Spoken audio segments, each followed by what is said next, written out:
அஸ்ஸலாமு அலைக்கும் வரஹ்மத்துல்லாஹி தஆலா பரக்காத்துஹு.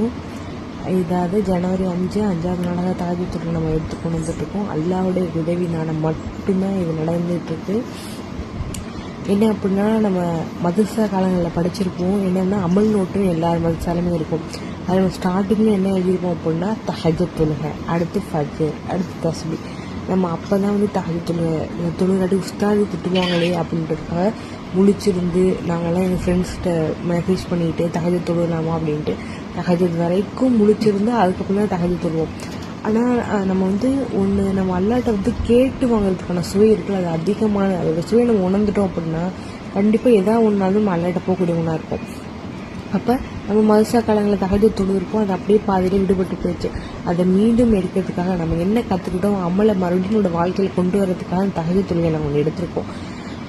நம்ம வந்து அல்லாட்ட தொழுது வாங்கிட்டோம் அப்படின்னா, அல்லாட்ட தொழுது ஒரு துவாவை கேட்டு ஒரு பொருளையோ ஒரு இதையோ நம்ம வாங்கினோம் அப்படின்னா அது நம்மள்ட்ட எப்போ வேணாலும் நிலச்சே இருக்கும், என்றைக்கு வேணாலுமே நிலச்சிருக்கும்.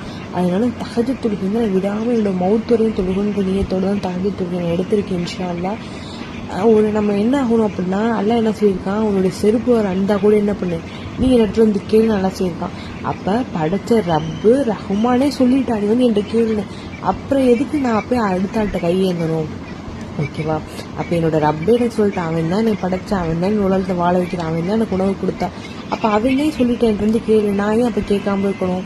எனக்கு வந்து எவ்வளோ பொருள் கொடுத்தாலும் பொருள் என்னுடைய காசு இல்லை, அதெல்லாம் நீ கோடி கோடியாக தா, அந்த கோடி என்ன பண்ணு ஒன்ட்ட கேட்குறேன், நீ எனக்கு தா. யாரிடத்தும் என்ன பண்ணக்கூடாது, நம்ம கையேது நின்றக்கூடாது. நம்ம வந்து கொடுக்கும் கையாக தான் இருக்கணும் தவிர கீழே வாங்கக்கூடிய கையாக இருக்கக்கூடாது. நம்ம கொடுக்க தான் எல்லாம் என்ன பண்ணுவாங்க, நமக்கு அதிகமாக அள்ளி தருவான். உங்கள்கிட்ட 2 ரூபா இருக்கா, 1 ரூபா கொடுங்க, 1000 ரூபா இருக்கா, 100 ரூபா கொடுங்க. நம்ம கொடுக்குறதுனால நம்ம என்ன பண்ண முடியும், என்றைக்குமே குறைஞ்சி போயிட மாட்டோம். எது வேணாலும் கேளுங்க. இன்றைக்கி நமக்கு வந்து காசு பிரச்சனை இருக்கா, எனக்கு இன்றைக்கி 10,000 ரூபா தேவை அப்படின்னா அல்லாஹ் எடுத்து தொழுது கேளுங்க, அல்லாஹ் 10,000 ரூபா தருவான். இதே நீங்கள் ஒரு மனிதர்கிட்ட கேட்டிங்க அப்படின்னா அது நீங்கள் கடனாளி, அந்த மனிதனுக்கு நீங்கள் கொடுத்து அதை செலுத்தணும். ஆனால் உங்க படைச்ச ரப்பிடத்தில் கேட்டிங்க அப்படின்னா நீங்கள் கடனாளி கிடையாது. அல்லாஹ் உங்களுக்கு தன்னுடைய கஜானாலேருந்து